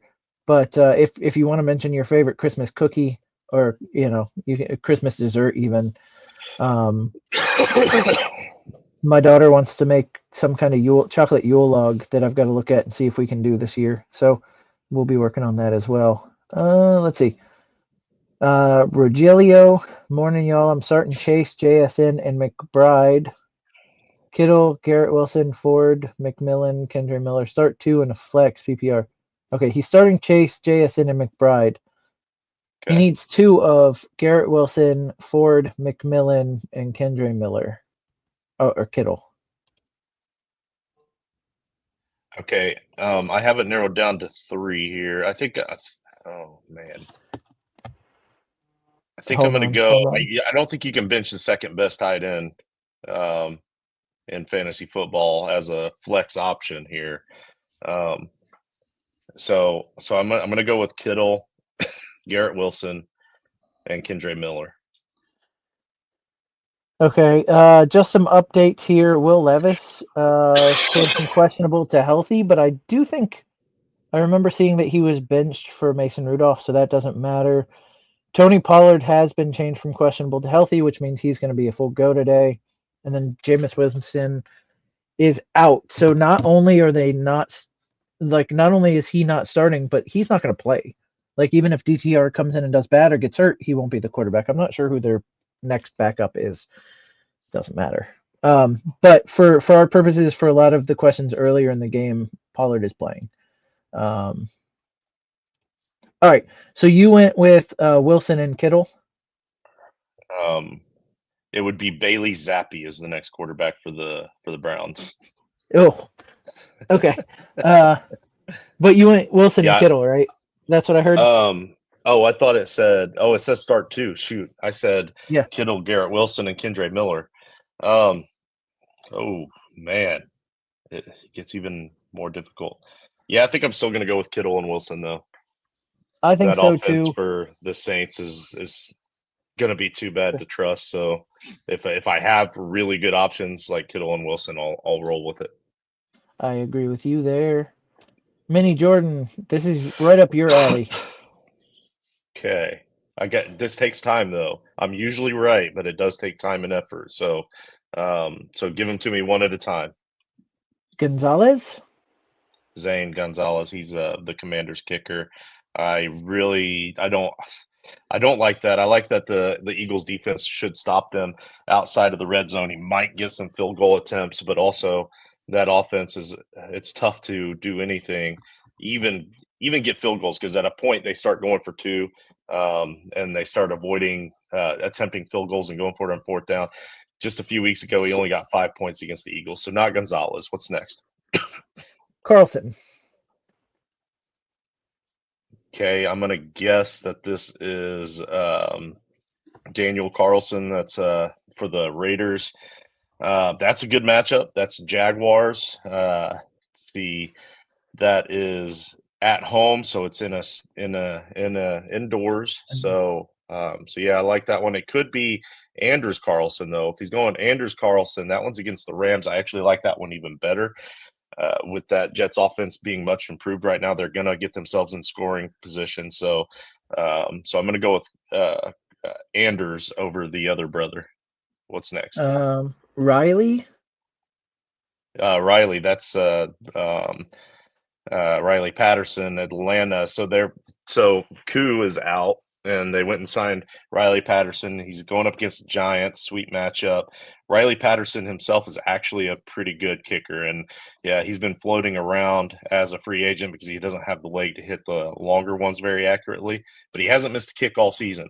Also, he's only attempted 4 extra points all season. So that was with 2 different teams. This is now the second time he's been with the Falcons. I think I like the Anders play better, but if it was, I like both of the Anders brothers over Patterson. What's next? Okay. Cade York. Okay, York. Cincinnati is going against Cleveland. Cleveland, that game is going to be at Cincinnati. Let me check the weather. Won't take long here. Okay. Winds are mild there. I think I might like this Cade York play this week for Cincinnati.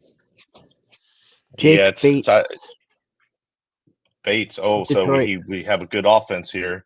We've got a good offense. Again, a sweet matchup. It's Bates so far. So far, it's not even close. Gay. Okay. Matt Gay. Yeah, Colts kicker. I'm going to go with Bates. Is that the last Brandon McManus for the Packers. Okay. We got the entire free agent list here. Yeah. Yeah, give me Bates. It's Bates or bust.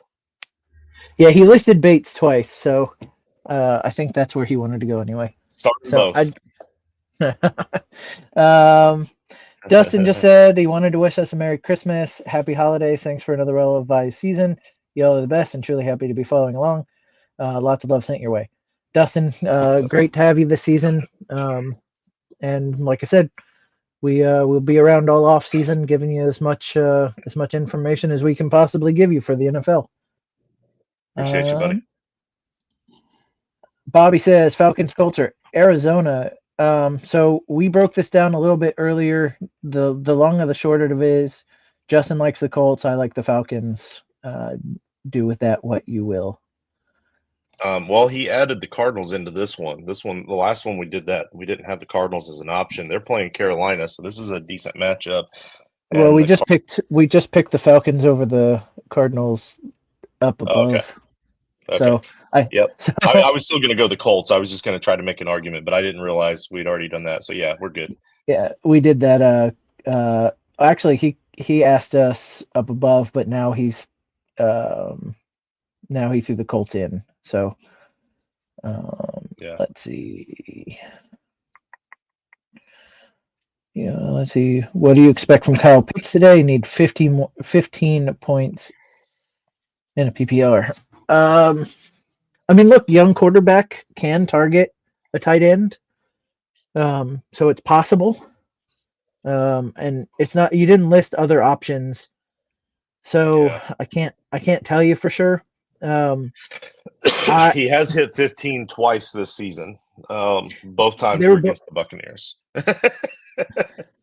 Well, so, and his good games have been on long touchdown plays. Like it's not volume for sure. You can have that any week, and if Penix is any good, maybe he gets his tight end involved. I don't expect 15 points, but hey, it could be your Christmas miracle. How about that? Yeah, luckily we're before the Sunday games even start, so to say that you need 15 points, maybe another player can help make up some of that difference, because I'm not sure you're going to get 15 even against the Giants. Ben Schuler, and now he changed this to pick 2, so it's not pick 3. So with that in mind, Okay. Brees, Pollard, Scary Terry, McMillan.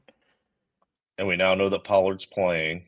We do. I like Brees's matchup. I like Scary Terry's matchup. I like McMillan's matchup. This is a good one. This is a good one. I think I am going Brees and Terry here. Um, I could be talked into Brees and Pollard. I'm of these 4. Even though I like McMillan this week, I'm benching McMillan. So Yeah, you I can. said I like McLaurin's matchup. I meant to say McMillan's matchup. Oh, okay. So I could be talked into Brees and Pollard if that's where you were going. But I think I don't think it of the is. With 4. these options, like as much as we love Pollard this week, with if he's healthy and playing, we still don't know how much he's going to play, and I still think that Spears is going to be at least enough involved in that offense to help keep him down. I wasn't thinking Pollard. I'm definitely going Brees. I was kind of leaning more towards McMillan actually, but it's so hard to bench Scary Terry. Like every single time I bench that guy, it bites me, and I don't even have a whole lot of shares of him because of the inconsistencies from the past, and I regret that because he's been far more consistent this season with a better quarterback. Against Philly, though, just a few weeks ago, 1 catch for 10 yards, not optimal in the playoffs. You don't want to take that chance that they're going to try to run the same kind of defense against him and shut him down again. So I'm going to go with McMillan and Brees. All right, we got a little bit of a split there, Ben. So we'll leave it up to you to make that decision, or you can join our Discord and ask, the other guys who couldn't be here today. They'd be happy to answer you on the side. So, all right. I'm not sure what we were tripping about. It's hard to say. Lots of stuff always, right? Crana says thoughts on London today with Penix as his quarterback. Like, I don't know. We don't know enough about Penix at all. They're playing against a bad defense. We haven't seen anything from Penix at all, so it's hard to say. What I will say is, like, bad quarterbacks come in and target their studs, right?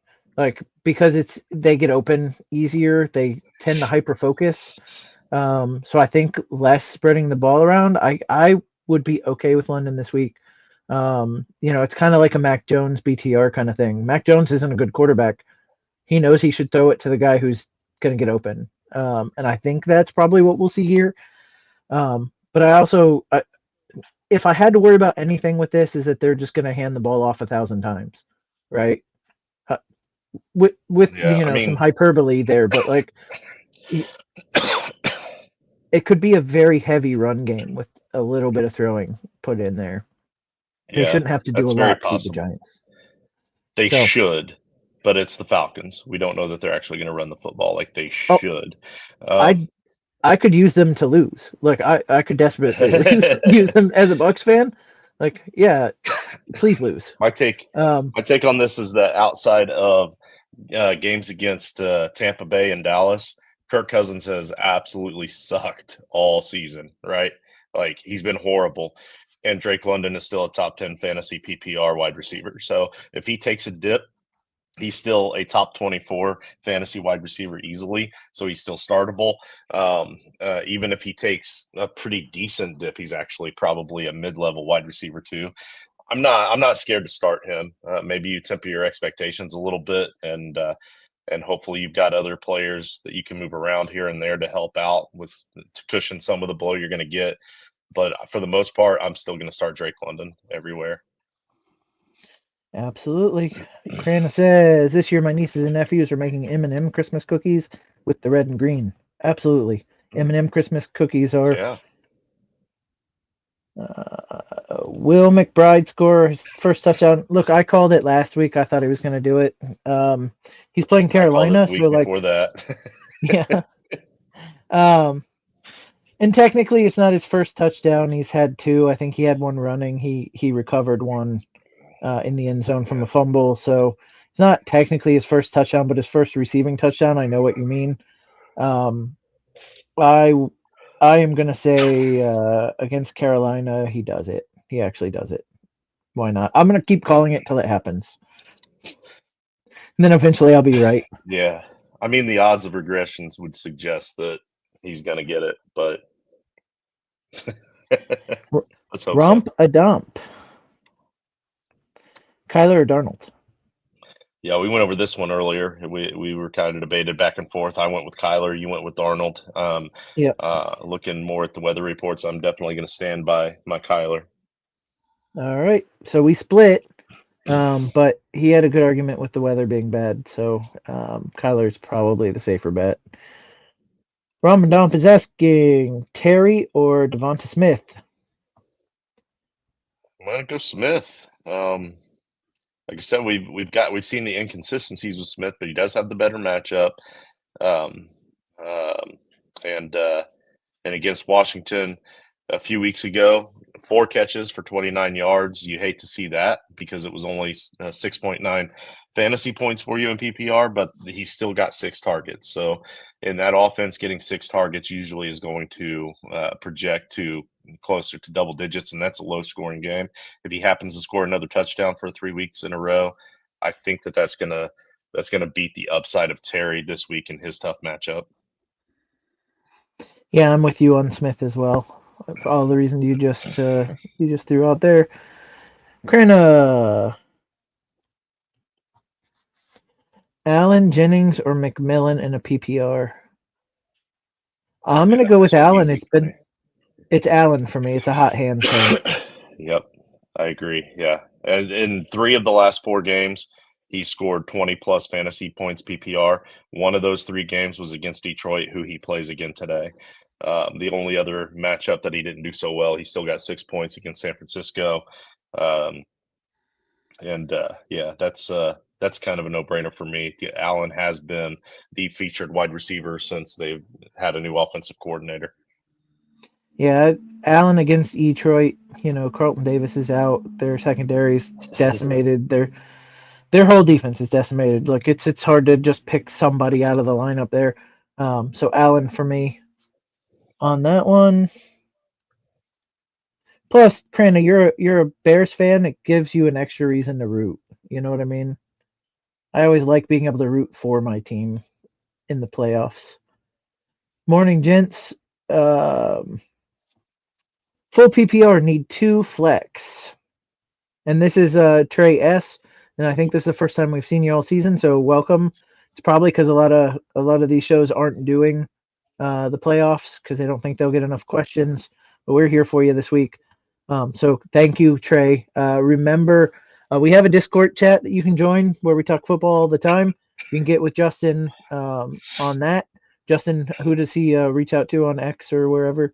Well, on Blue Sky, it's at Toyless Titles, but I am still on X for a little bit, maybe for another month or so. But that's going to be at JustinFF_ and at Toyless Titles over on X, and I can get you set up into the Discord chat where we're going to be talking all off season in the Discord chat, answering people's questions. So we may not be doing a start sit show next week, but if you're in that Discord, we can still answer it in there.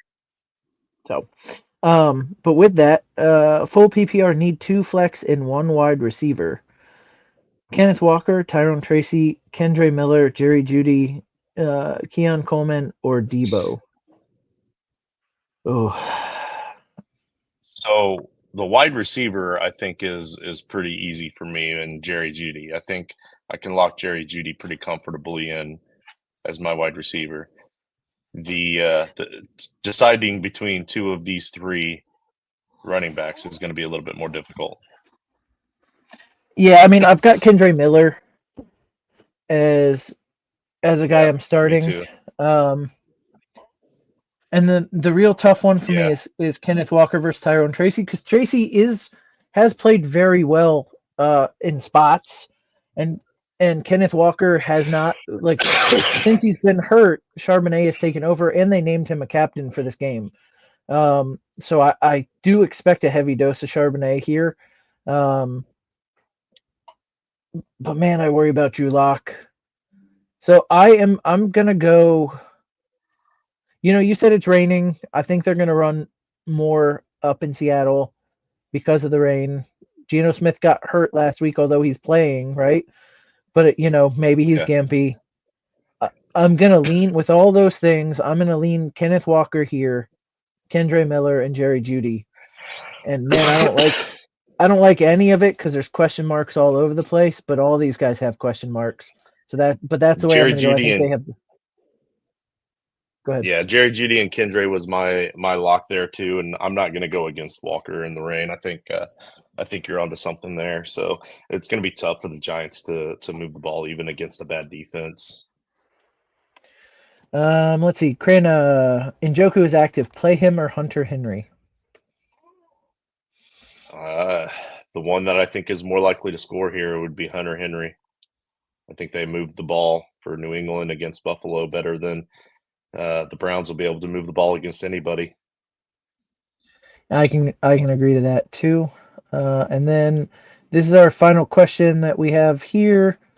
Play Keenan Allen, Jordan Addison, or Jerome Ford. I'm gonna go look at my rankings for wide receivers real quick. Okay, I'm still going to go with Keenan Allen here. I think while you're looking at your standings there, I think between the rain and Seattle and Keenan being that more focal point.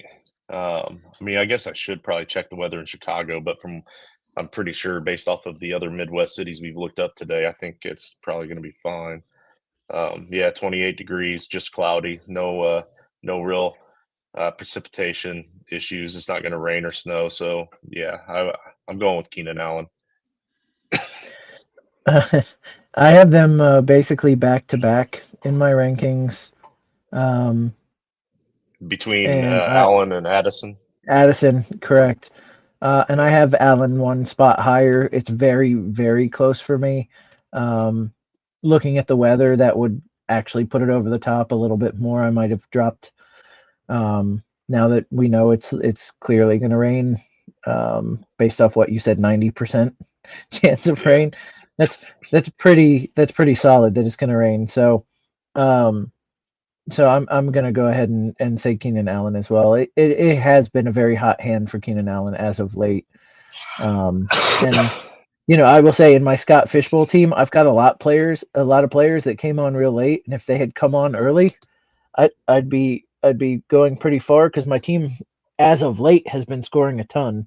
But not that it matters because I was bounced out pretty damn quick. So, but anyway, yeah, Keenan Allen for me here of the three of these.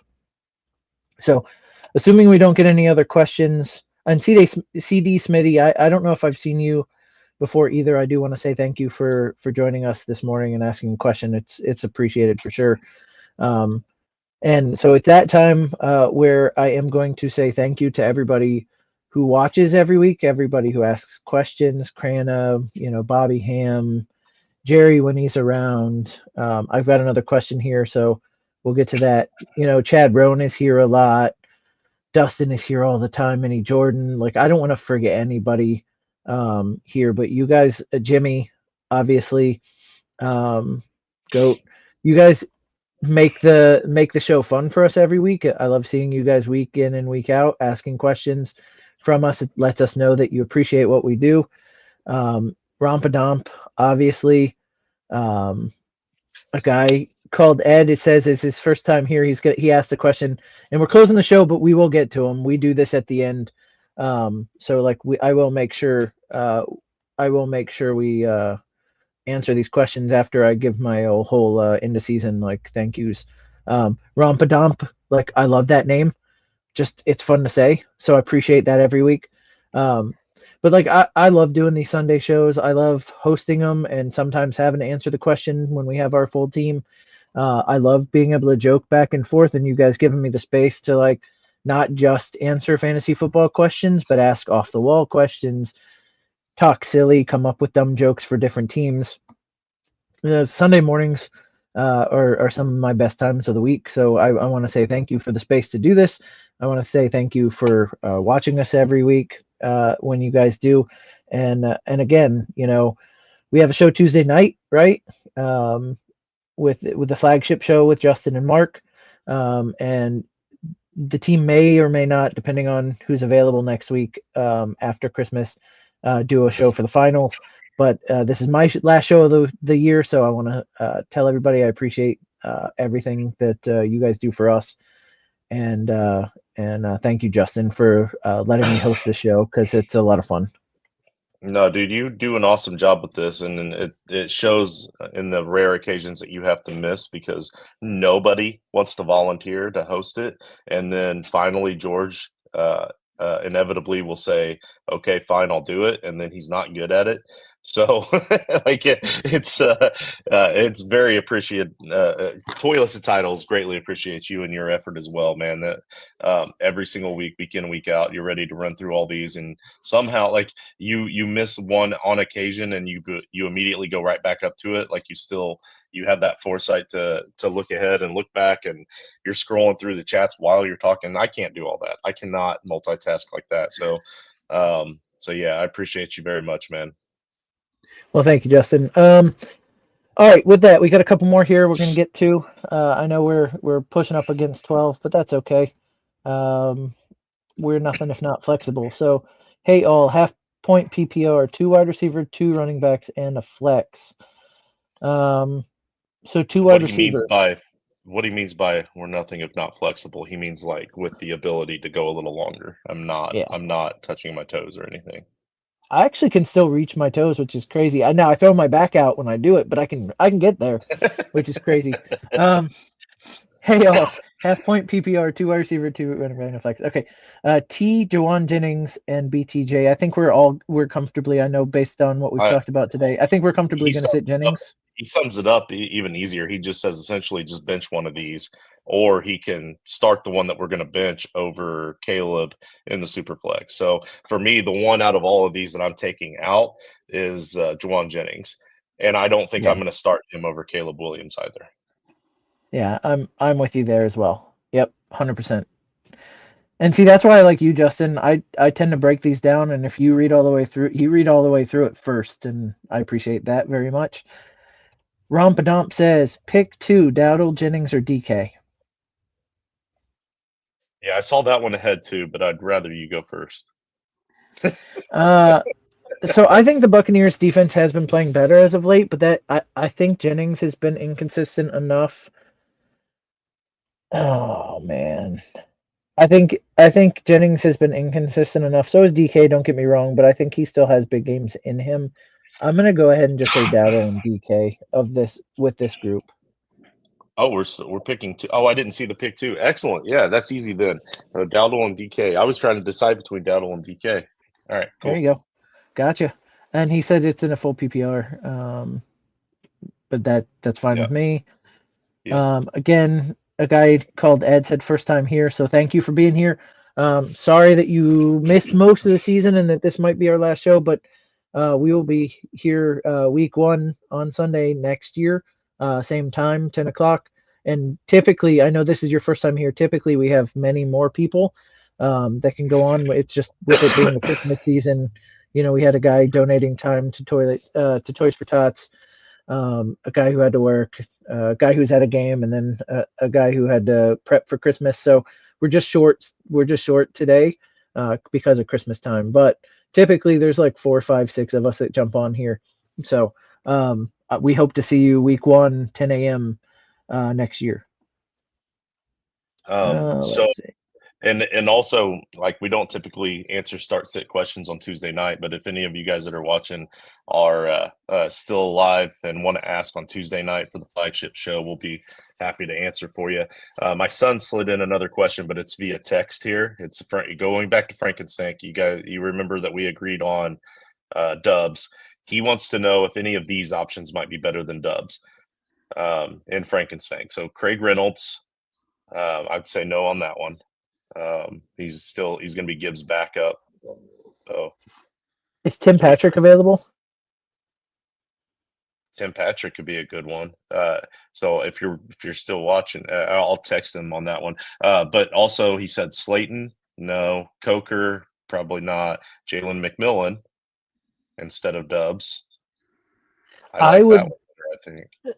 So I think I would order McMillan. I would order Tim Patrick, McMillan, and then Dubs. And it's only Not that Dubs couldn't have a. We've talked about it. Dubs. It could be Dubs' week this week, but Tim Patrick is getting the ball every week. McMillan is getting the ball more each week. So, especially if you need a safer floor, I'd take Tim Patrick and McMillan, just knowing what he needs in Frankenstank over Dubs. Because what you don't want is a 0 point killer. You can't have that in Frankenstank. So Yeah. that's what I would suggest. Um, But let me hurry well, up and see if I can get Tim Patrick before him first. okay. And then rolling with Keenan, should I start him over Metcalf too or no? I would. Keenan's been playing too well. Oh wait, yeah. I would start Keenan over Metcalf. I'm there. Yeah, I would too, especially with the rain in Seattle. Dom says, appreciate the show, guys. A guy called Ed says, thank you. And then he mentions that he did work for Toys for Tots. Here's what I'll mention. One thing, Awesome. I appreciate that very much. One thing I'll mention there, one of our co-hosts who's not here this week, he's the one actually volunteering down there. I did that yesterday. He's up there today.